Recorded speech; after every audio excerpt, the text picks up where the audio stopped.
যারা স্ত্রীকে বিভিন্ন ডাক্তারের চেম্বারে একা পাঠান। হাদিস শুনেন, সহিহ বুখারীর 5233 নম্বর হাদিস। ক্বালা রাসূলুল্লাহ সাল্লাল্লাহু আলাইহি ওয়াসাল্লাম, নবীজি বলেন, লা ইয়াখলুয়ান্না রাজুলুন বিইমরাআহ ইল্লা মাযি মাহরামিন, কোন পুরুষ কোন নারীর সাথে একান্তে কথা বলবে না, মিলিত হবে না, সাক্ষাৎ করবে না মাহরাম ছাড়া। হসপিটালে আপনার বিবি যাওয়ার পর, আপনার বিবি হসপিটালে ডাক্তারের চেম্বারে যাওয়ার পর দরজাটা লাগানো হয়ে যায়, আপনার বিবি আর ডাক্তার ওই রুমের মধ্যে একা। আল্লাহ নবী বলেন, নারী পুরুষ একান্তে সাক্ষাৎ করবে না মাহরাম ছাড়া। এখন যদি বলেন আমি স্বামী হওয়ার পরেও আমাকে চেম্বারে ঢুকার অনুমতি দেওয়া হয় না, স্ত্রীর সাথে যদি স্বামীকে চেম্বারে ঢুকার অনুমতি না হয়, তাহলে অনুমতিটা আছে কারে আমারে বলেন? স্বামী স্ত্রীর সাথে যদি চেম্বারে না যাইতে পারে তো যাইতে পারবে কে? কি আজীব এক দুনিয়াতে আছে, নট অ্যালাউ। আমি তো তার হাজবেন্ড, হাজবেন্ডও অ্যালাউ না। আরে হাজবেন্ড যদি স্ত্রীর সাথে অ্যালাউ না হয় তো অ্যালাউটা হবে কি? আপনি অ্যালাউ? এগুলো 2 নাম্বার কারণ। নারী পুরুষের অবাধ মেলামেশা, শয়তান তাদের মাঝে কুমন্ত্রণা দেওয়ার সম্ভাবনা আছে না নাই? 3 নাম্বার কারণ পর্দাহীনতা। বলেন কি? এটাও আমাদের দেশে নাই। এটা 3 নাম্বার কারণ, পর্দাহীনতা। তিরমিজি শরীফের 1173 নম্বর হাদিসের বর্ণনা। ক্বালা রাসূলুল্লাহ সাল্লাল্লাহু আলাইহি ওয়াসাল্লাম, নবীজি সাল্লাল্লাহু আলাইহি ওয়াসাল্লাম বলেন, আল মারআতু আওরাতুন, নারী হলো আবৃত বস্তু, নারী ঢেকে রাখার জিনিস, নারী গোপন থাকার জিনিস। নারী আবৃত বস্তু, নারী ঢেকে রাখার জিনিস। আমার সাথে বাংলা বলেন, নারী আবৃত বস্তু। সবাই বলেন, নারী। আল মারআতু আওরাতুন, এটা নবীজির আরবি।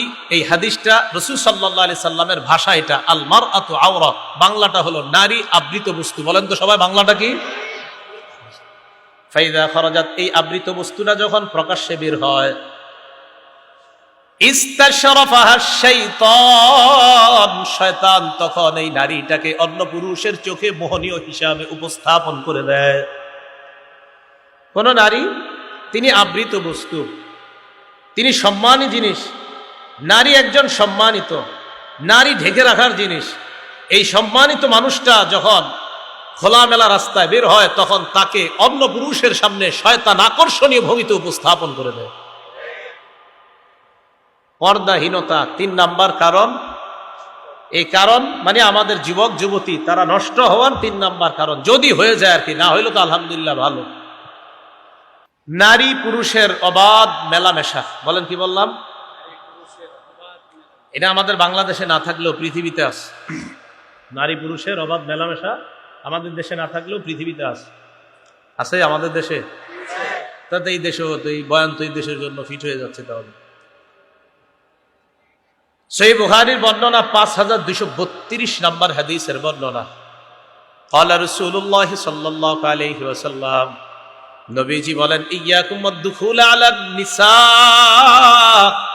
হে পুরুষরা, তোমরা নারীদের কাছে গমন করা থেকে বাঁচো, তোমরা নারীদের কাছে বেশি বেশি যাতায়াত করা থেকে বাঁচো।